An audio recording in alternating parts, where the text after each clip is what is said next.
Hey, what's up everybody? Welcome back to another video. Today we're playing Phantom Forces in the main game, and it feels like it's been forever since we last did that, but I am so glad that we are here doing it now. What my goal for this video is I'm going to be updating two of my setups that I made in the past that I feel like I have improved upon and made the gun setups a little bit better, and they're a lot more endgame focused. And what I mean by endgame is they have a lot of progression on the gun, meaning that you have a lot of kills, or you used credits to buy a really late gun progression attachments and things like that. So that's what I'm covering for this video today. I also don't expect this video to be long. I hope that you guys don't either. Hopefully you guys looked at the timestamp for how long this video actually will be. It's probably not very long. The two guns we're covering though are the M4A1 and the MP5K, because I have those two setups on my channel currently, which are not bad or outdated 100% of the way. They are still very good and solid setups, but I want to update them because I use different, better attachments to improve the guns. For me, this is my M4A1 setup. It's brand new.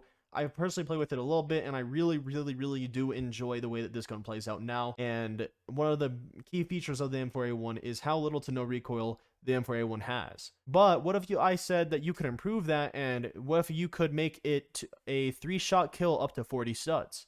That's what I can show you guys in this video. And that's also another reason as to why I wanted to update my past setups. And I have another update setup video coming out in the future on the AK-12, but I am not there yet because I want to unlock a specific attachment to make that setup even better. Anyways though, my M4A1 setup now that's updated is the hollow point for ammo, full stock for other, pistol grip for under barrel, compensator barrel, and reflex sight for optics. Keep in mind that optics are always personal preference. Now let's go ahead and get into some gameplay. But one thing I want to tell you guys before we get into that gameplay is once we're done with the M4A1 gameplay, we will go ahead and hop onto the MP5K. I will show you guys my setup there, and then we're going to do the exact same thing and show off some more gameplay. Because a hollow point, it does suffer from range, but it also really improved upon its close quarter combat. And the reason why I'm saying it's improved upon in the close quarter combat aspect of things is because a hollow point for some reason increases the max damage range, and what that means is it went from around 35 studs to 39.10 studs, where it can hit 40 damage, making this gun a mean shredder at close to medium quarter combat. I wouldn't use this gun in long range combat all the time though. I mean, it has very low recoil, so maybe you could actually pull it off pretty decently, but just keep that in mind that you will be having some issues with the whole damage output of the gun, because that range was lowered. And damage wise, I actually wasn't paying too much attention. I don't know if the damage of the minimum range, I don't know if the min damage was lowered or not, so keep that in mind. Well, we're popping off with the MP5K. That's a little bit more surprising.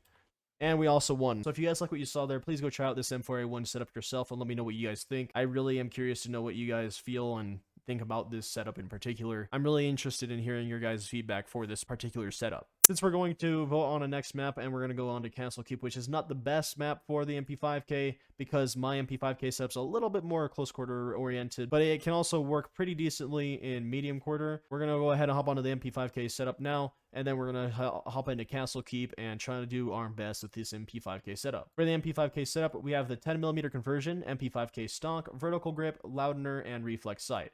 Now, Loudener, you actually don't need. The only reason why I'm using Loudener is because I wanted a barrel attachment, and that's really it. You don't have to have any barrel attachment. In fact, I don't recommend having any barrel attachment, because when you put anything onto the barrel attachment, it starts to mess with sight accuracy, and I don't know if that means it makes it better or worse, but so far, the MP5K setup with just a Loudener or the default barrel really helps. And optics, as always, our personal preference. All right, let's go ahead and hop into the game. One thing I will say about this MP5K setup, though, is that if you don't like how hard the recoil is to control with the 10mm conversion, you can always swap over to the plus P ammo conversion, and that could work out pretty decently as well for you.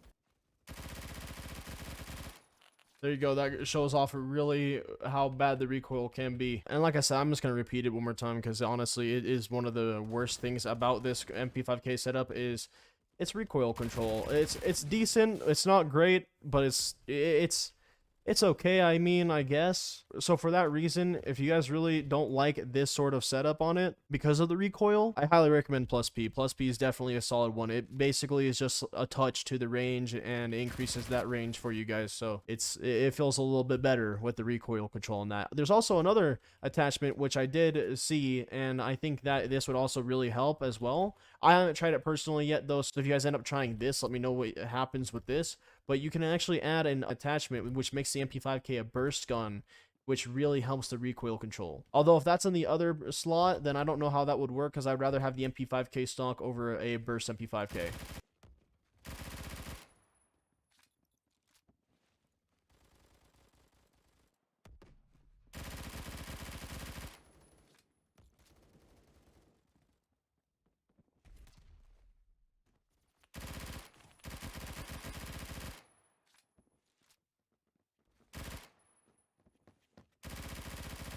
If you guys end up trying this MP5K setup, let me know what you guys think. Let me know how it plays out for you guys. But in all honesty, I just feel like this gun really underperforms on this map because there's a lot of areas for long-range engagements. And because of that reason, I don't know how to feel about my own setup on this map. But when I was playing Rig with this earlier, it felt really nice, and when I was playing other maps with this setup, it felt really nice as well. So yeah, let me know what you guys think about this MP5K setup.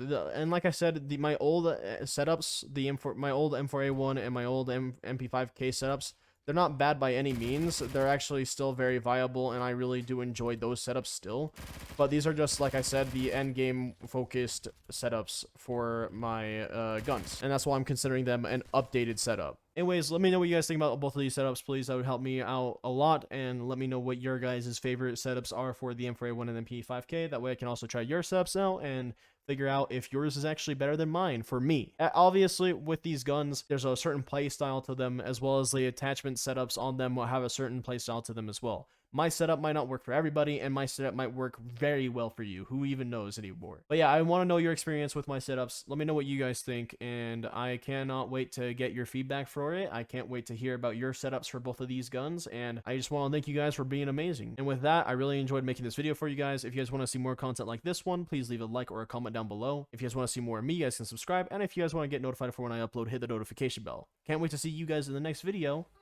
Bye-bye!